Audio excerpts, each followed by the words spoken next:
Et partons à présent en Guinée pour un entretien exclusif accordé à Vox Africa. Le 28 décembre, les électeurs guinéens seront appelés dans les urnes pour élire un nouveau président, une échéance 4 ans après la prise du pouvoir par le général Mamadi Doumbouya. Et pour en parler, nous sommes avec Sekouba Konaté, chef de mission électorale de l'organisation NP International au Cameroun, mais également ancien président de la République de Guinée. Bonsoir et merci d'avoir accepté notre invitation. Sekouba Konaté, vous ne vous êtes pas beaucoup exprimé sur la situation politique dans votre pays, la Guinée.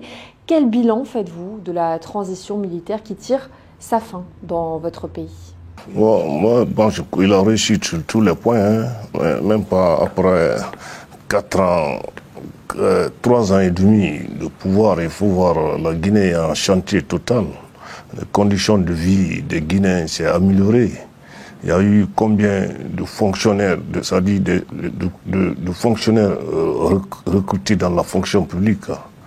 La Guinée est en chantier. Quel est votre avis sur une éventuelle candidature du général Mamadi Doumbouya à la présidentielle du 28 décembre prochain? Vous savez, Abraham Lincoln l'a dit, il dit que la démocratie, c'est le pouvoir du peuple, par le peuple et pour le peuple. Donc tout revient, lui peut le dire, mais tout revient au peuple de décider. La constitution qui a été adoptée au moins à 98%. Donc maintenant, tout Guinéen qui prétend être candidat peut se présenter. Donc personne ne doit être exclu. Comme je l'ai dit, que la démocratie, c'est le pouvoir du peuple, par le peuple et pour le peuple. Donc le président Doumbouya, il doit écouter le peuple. Quand les gens disent comme ça, là, il a pris serment, mais c'est pas ça qui est important. Ce qui est important, c'est que le peuple va dire. C'est tout. Si le peuple dit « présente-toi », il doit se présenter.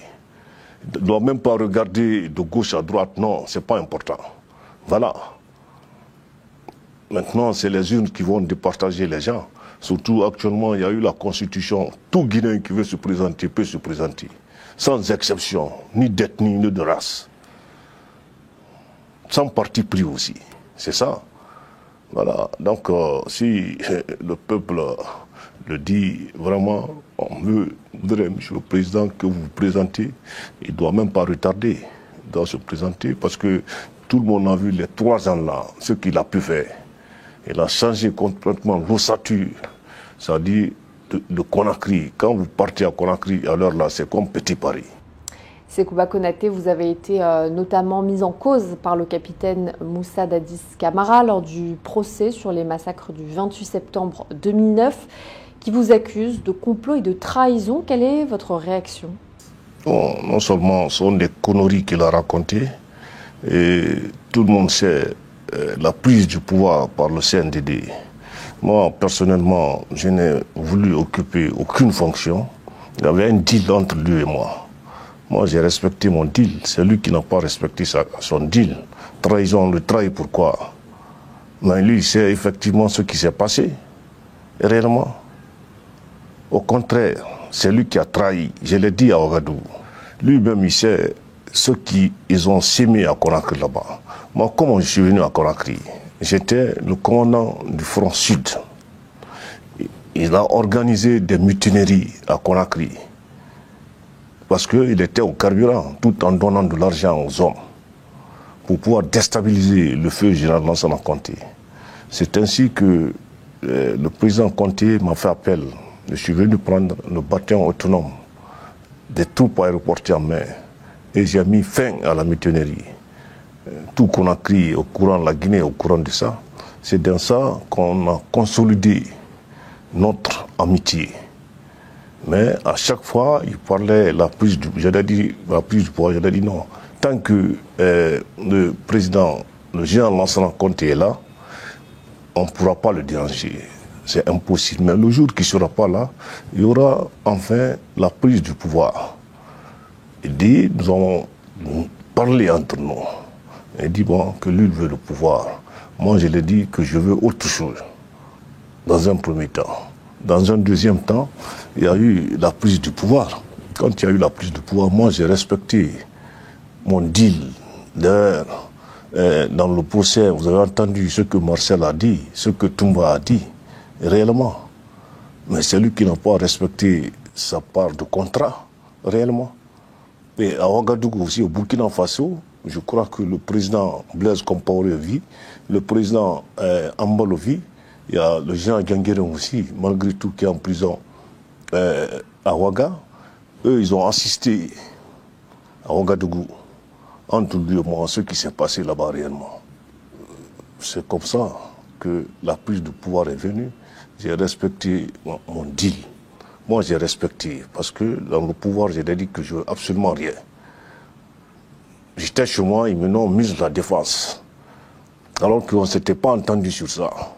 Je viens, je dis, pourquoi tu m'as mis la défense? Il dit non, j'ai fait ça parce que, mais c'est pour un petit temps. Et il y a le directeur de cabinet militaire qui est en Guinée là-bas, qui est actuel directeur de cabinet. Je l'ai passé tout le pouvoir. Je ne suis jamais rentré dans le bureau du ministère de la Défense. Parce que je l'attendais toujours qu'il respecte notre deal, que moi je décroche. C'est tout. Quelle est votre part de responsabilité dans les événements malheureux du 28 septembre 2009 ? C'est lui qui est le véritable responsable. Moi, je n'étais pas, le 28 septembre, je n'étais pas à Conakry. J'étais à 1000 et quelques kilomètres de Conakry. Voilà l'un des problèmes aussi. Quand j'étais, parce que j'avais fait Gekedou, Massanta, Zérekouré. C'est arrivé à Zérekouré que dès que j'ai rejoint l'hôtel, ça fait un temps, Papa Koli, son jeune frère, est venu me voir dans mon hôtel pour me le passer, il me l'a passé.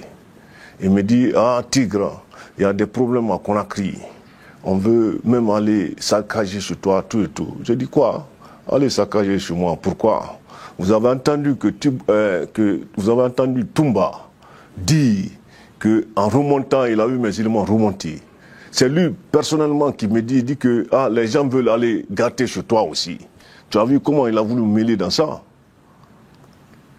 C'est ainsi que j'ai appelé le bon chef de protection d'aller voir à Taouya là-bas s'il y a un problème, s'il n'y a pas un problème. Eux sont allés, après ils ont replié. C'est maintenant dans tout ça là, j'ai compris que le gars là voulait me foutre dans les problèmes, réellement.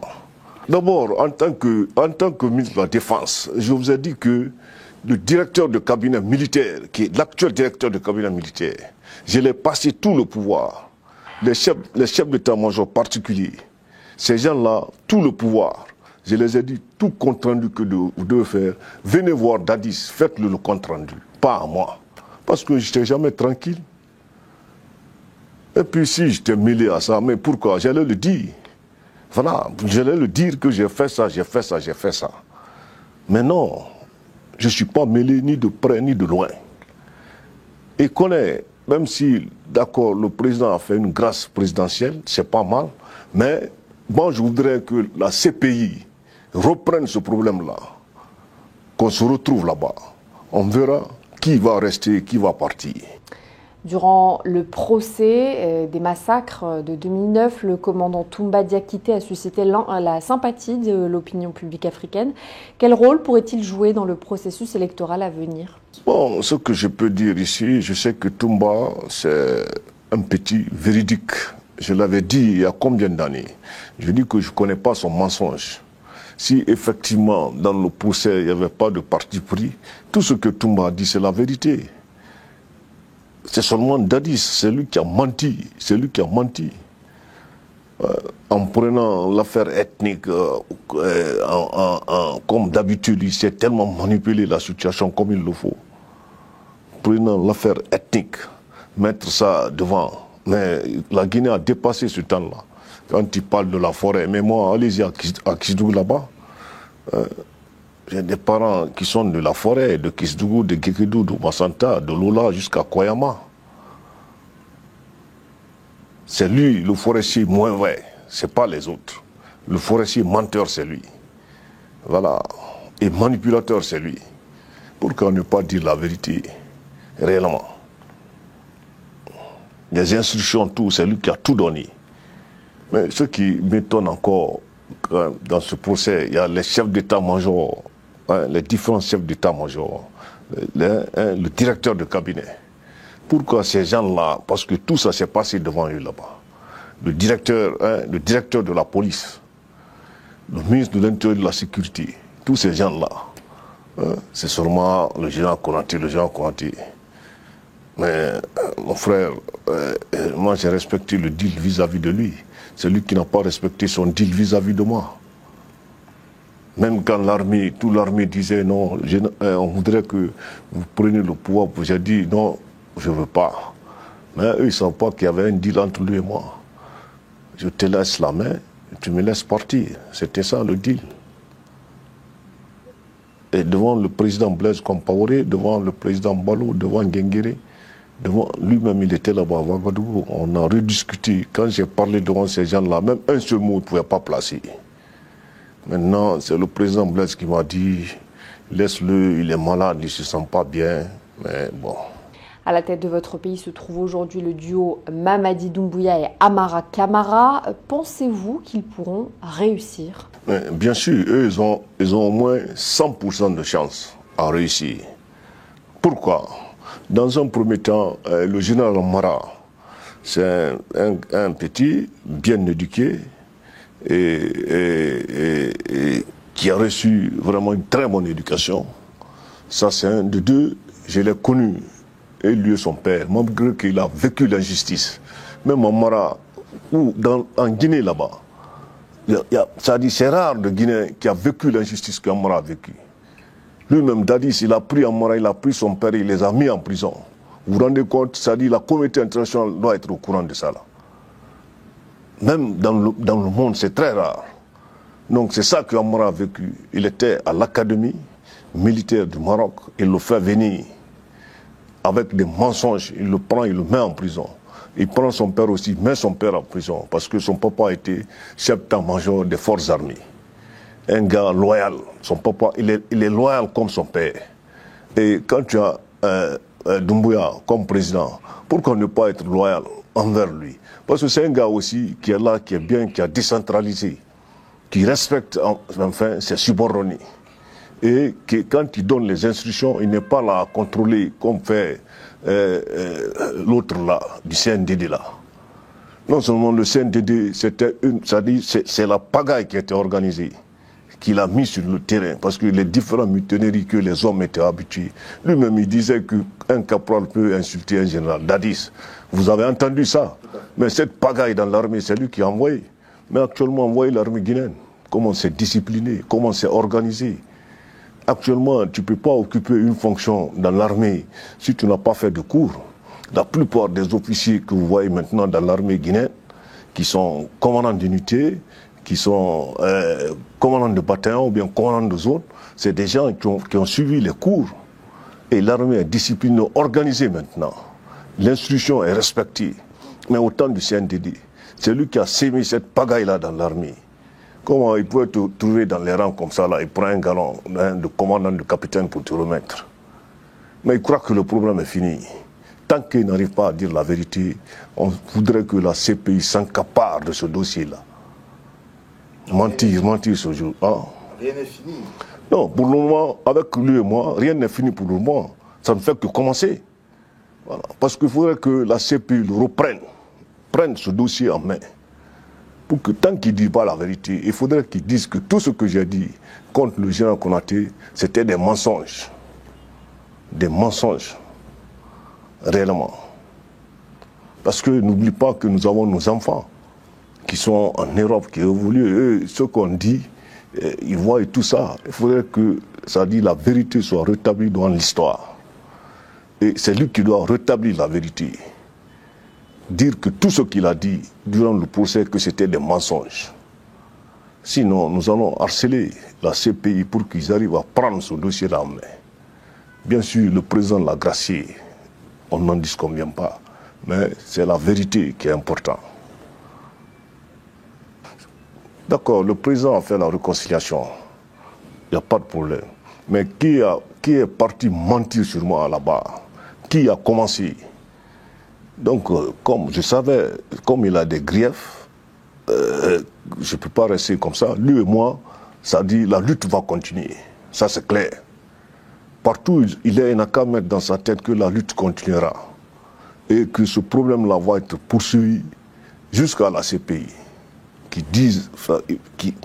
qu'il arrive à dire la vérité. Mentir comme ça là. Mais vous avez même vu en Guinée là-bas, l'évasion qui s'est produite. Vous croyez que c'est Pivi qui a organisé l'évasion là? Mais c'est lui. Parce qu'on lui a dit, voilà, si tu arrives à t'évader ici, tout ça là, on va aller t'installer au pouvoir. C'est un gars qui a la boulimie du pouvoir. Il a pris Amara, il l'a mis en prison. Il a pris le papa d'Amara, mettre en prison. L'injustice que ce dernier a vécue. Est-ce que le monde entier, la communauté internationale connaît ça? Mentir sur les gens même. La plupart des généraux ont été pris, les mettre en prison, en les accusant de l'affaire de drogue, de tout ça là, dans le mensonge. Même le gars là qui dit maintenant qu'il a gagné en 2010. Moi j'étais le président des audits. Et je sais, ce dernier devait aller en prison. Parce qu'il a reconnu, il a signé tout. Mais ce jour-là, c'est moi qui ai dit non, il ne faut pas l'envoyer en prison, laisse-le. Mais ce dernier aussi n'a qu'à continuer à parler, parce qu'il y a autre chose que je dirais contre lui. Vous parlez de voilà. Mais je parle de qui? Lui devait aller, parce qu'il a reconnu tous les faits, parce qu'il y a les auditeurs qui étaient là, il y a Matos, il y a Anne, qui est devenu un grand patron maintenant, il y a Massoun, il y a le feu Onopogi, qui est décédé. Eux, ils savent, il a tout reconnu. Ce jour-là, il devait l'envoyer en prison, comme il a envoyé tous les autres dans le mensonge, dans l'injustice. Parce que ce dernier a reconnu les faits pour dire, ouais, je reconnais l'affaire d'Erguini, ça. Ce jour-là, il devait aller en prison. C'est moi qui ai dit non, laisse tomber, il ne faut pas l'envoyer en prison. Sinon, les autres ministres, il les a envoyés. Il a envoyé Soirée en prison, il a envoyé qui encore? Je vous ai parlé des anciens généraux, qu'il a pris injustement, les prendre, les mettre en prison, en les accusant dans l'affaire de drogue, dans le mensonge. Dans le vrai mensonge. Ces gens-là, tous ces gens-là ont été libérés par qui? Par moi. C'est quand j'ai demandé un élément du département d'État américain qui travaille là-bas, je dis, ah, tous les éléments-là qui sont arrêtés comme ça, là, est-ce qu'ils sont dans l'affaire de drogue ou bien autre chose? Ce dernier m'a dit, non, en Guinée ici, personne n'est dans l'affaire de drogue. Son gars là, qui est gros, qui prenait la farine pour aller mettre sur les trucs des gens, pour dire que c'est la drogue, pour les arrêter, prendre leurs trucs et tout. Et je vous ai dit, le directeur du cabinet militaire, l'actuel directeur du cabinet militaire est là-bas. Vous pouvez vous renseigner auprès de ce dernier. Si une seule fois, je suis rentré dans le bureau du ministère de la Défense, si une seule fois j'ai donné des instructions, même à eux, je dis non, les instructions, vous devez le prendre auprès de lui. Tout, vous allez le rendre compte. Tous les chefs d'état-major qui sont là-bas, demandez-les. Le directeur de la police, il y a tout ça.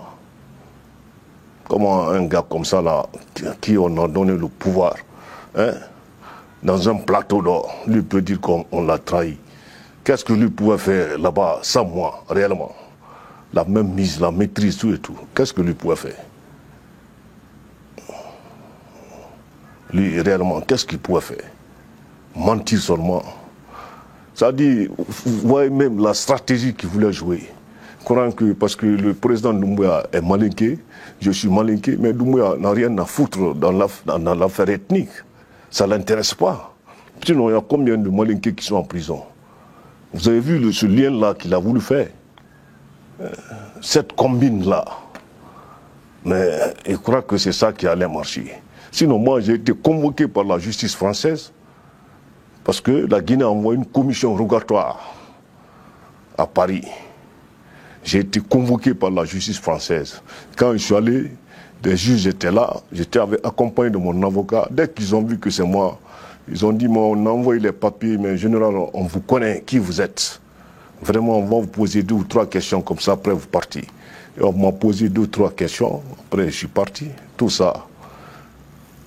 La manière dont j'ai été convoqué là-bas, dans son mensonge, il faudrait que la CPI arrive à prendre ce problème-là en main. Il verra si la Guinée, c'est la même chose que la CPI.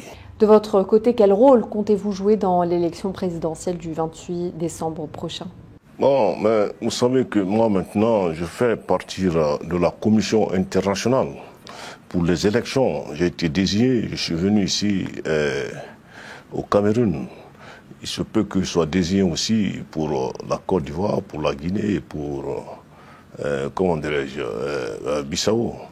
Mais l'élection là, je crois que, comme je l'ai dit, que la démocratie, c'est le pouvoir du peuple, par le peuple et pour le peuple. Donc le président Doumbouya, il doit écouter le peuple. Quand les gens disent comme ça, là, il a pris serment, mais c'est pas ça qui est important. Ce qui est important, c'est que le peuple va dire. C'est tout. Si le peuple dit, présente-toi, il doit se présenter.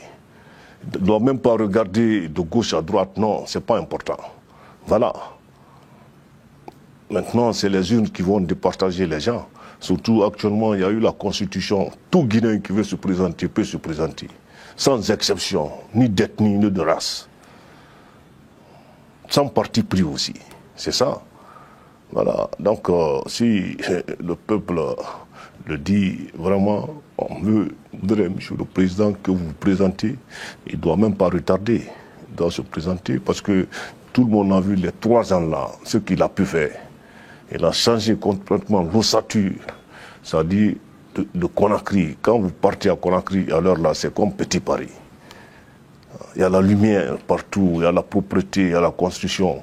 Mais 11 ans passés, mais c'était autre chose. Quand vous partiez à Conakry, voilà.